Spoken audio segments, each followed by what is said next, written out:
आज अगर हम सच में ईमानदारी से अपनी आंखें खोलकर इस धरती को देखें तो हमें चारों तरफ विकास नहीं बल्कि विनाश दिखाई देता है। हवा जो कभी जीवन देती थी आज जहर बन चुकी है। नदियां जो सभ्यताओं की जननी थीं आज नालों में बदल चुकी हैं और जमीन जो अन्न उगाती थी आज प्लास्टिक के कचरे से ढकी हुई है। सवाल यह नहीं है कि यह सब कैसे हुआ, क्योंकि इसका जवाब हम सभी जानते हैं। सवाल यह है कि क्या यह सब जानने के बाद भी हम चुप बैठे रहेंगे। पिछले कुछ दशकों में इंसान ने प्रकृति के साथ जो किया है वह किसी युद्ध से कम नहीं है। हमने सुविधा के नाम पर पॉलीथीन बनाई जो सैकड़ों साल तक खत्म नहीं होती। हमने मुनाफे के नाम पर फैक्ट्रियां खड़ी कर दी जिनका धुआं आसमान को निगल गया। हमने विकास के नाम पर जंगल काट दिए और फिर हैरान हैं कि बारिश समय पर क्यों नहीं होती। सच तो यह है कि जिस धरती ने हमें सब कुछ दिया उसी धरती के साथ हमने सबसे ज्यादा अन्याय किया। क्लाइमेट चेंज कोई भविष्य की कहानी नहीं है, कोई साइंस फिक्शन नहीं है। यह आज की हकीकत है जिसे हम रोज महसूस कर रहे हैं। कभी असहनीय गर्मी के रूप में, कभी अचानक आने वाली बाढ़ के रूप में, कभी महीनों तक पड़ने वाले सूखे के रूप में। तापमान हर साल नए रिकॉर्ड तोड़ रहा है। मौसम का कोई भरोसा नहीं रहा। किसान परेशान हैं, शहरों में पानी खत्म हो रहा है और बीमारियां बढ़ती जा रही हैं। धरती को बुखार है और यह बुखार इंसान की वजह से है। अगर यही हाल चलता रहा तो दुनिया किसी एक दिन में खत्म नहीं होगी, लेकिन इंसानी जीवन धीरे धीरे इतना कठिन हो जाएगा कि जीना अपने आप में एक संघर्ष बन जाएगा। आने वाले समय में पीने का साफ पानी सबसे कीमती चीज बन जाएगा।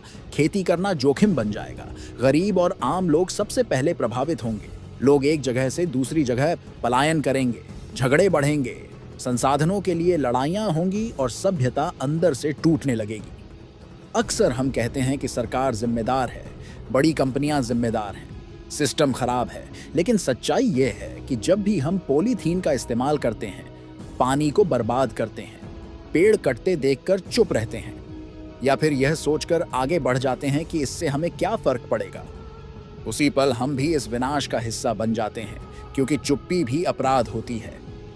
अब भी समय पूरी तरह खत्म नहीं हुआ है, लेकिन समय बहुत कम जरूर बचा है। हमें अपनी आदतें बदलनी होंगी। सिंगल यूज प्लास्टिक छोड़ना होगा।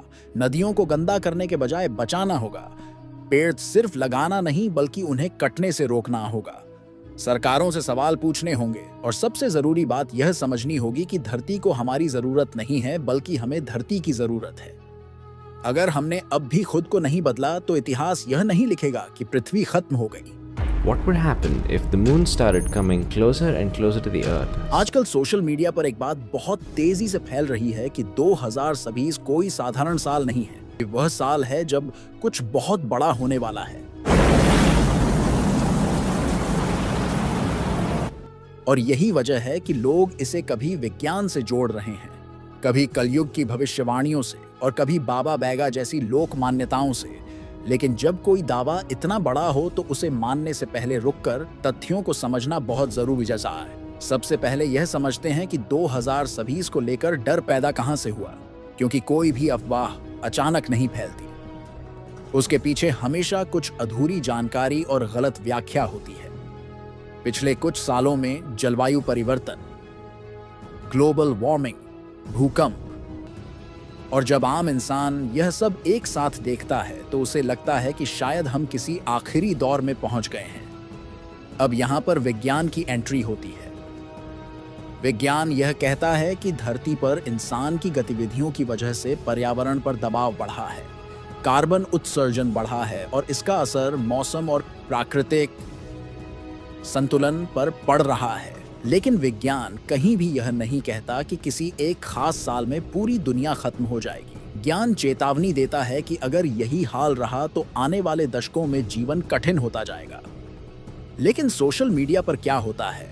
वैज्ञानिक रिपोर्ट की एक लाइन उठाई जाती है, उसके संदर्भ को हटा दिया जाता है और फिर उस लाइन को 2026 जैसे साल से जोड़कर पेश कर दिया जाता है, जिससे ऐसा लगता है जैसे सब कुछ तय है, जबकि असलियत में ऐसा बिल्कुल नहीं होता। अब बात करते हैं बाबा बैगा और लोक मान्यताओं की, क्योंकि भारत में इन्हें लोग बहुत गंभीरता से लेते हैं। बाबा बैगा या आदिवासी ज्ञान परंपराएं समय को तारीखों में नहीं बांटती, वे बदलाव को इंसानी व्यवहार से जोड़कर देखती हैं। उनके अनुसार जब इंसान प्रकृति का सम्मान करना छोड़ देता है और सिर्फ इस्तेमाल करना सीख लेता है तब समस्याएं शुरू होती हैं। यानी यहां भी बात किसी साल की नहीं बल्कि इंसान की आदतों की है। लेकिन जब इन बातों को बिना समझे सीधे 2026 से जोड़ दिया जाता है तो डर पैदा होता है। अब आते हैं कलयुग की बात पर, क्योंकि यह शब्द सुनते ही लोगों को लगता है कि अब सब खत्म होने वाला है, जबकि अगर धार्मिक ग्रंथों को ध्यान से पढ़ा जाए तो वहां भी किसी एक जिक्र नहीं मिलता।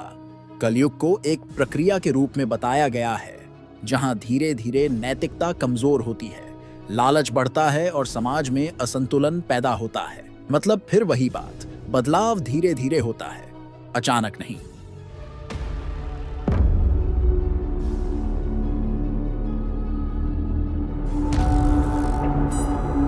अब एक जरूरी सवाल पूछते हैं, अगर सच में 2026 में दुनिया खत्म होने वाली होती तो क्या यह जानकारी सिर्फ YouTube वीडियो और WhatsApp मैसेज में मिलती?